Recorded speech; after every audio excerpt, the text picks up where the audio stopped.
জুম্মা মুবারক guys. এখন যাচ্ছি পাঞ্জাবের একটা মসজিদে নামাজ পড়তে, যেহেতু এদিকে মুসলমান খুবই কম, এদিকে মসজিদও খুবই রেয়ার। এই পুরো এলাকার মধ্যে শুধুমাত্র একটাই মসজিদ আছে। আর 2 দিন যাবৎ পাঞ্জাবে খুবই গরম পড়ছে, মানে শরীর জ্বলে যেতেছে এমন একটা অবস্থা। সকালেও খুবই গরম লাগে, ঘুমানো যায় না ভালো মতো।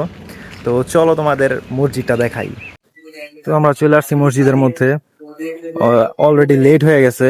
তো ভিতরে যাই, চলো ভিতরের পরিবেশটা তোমাদের দেখাই। এদিকে অনেক মানুষ আছে, বাট বেশিরভাগ মানুষই বিভিন্ন দেশ থেকে আসছে।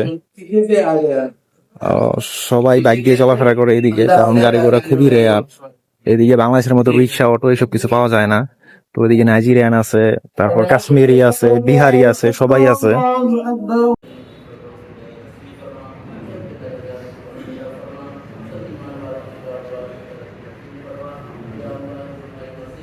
তো এই মাত্র নামাজ শেষ করে বের হলাম। আহ এদিকে আমি যা বলছিলাম, পাঞ্জাবি তেমন একটা পাওয়া যায় না, কারণ পাঞ্জাবিরা মুসলমান হয় না। বাকি অনেক জায়গার মানুষই পাওয়া যায়, যেমন আমি বাংলাদেশের।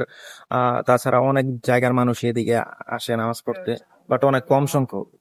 তো এই ছিল আজকের মতো। নেক্সট কোন একটা ভিডিওতে অন্য কিছু দেখাবো পাঞ্জাবের। তো সবাই সাথেই থাকো।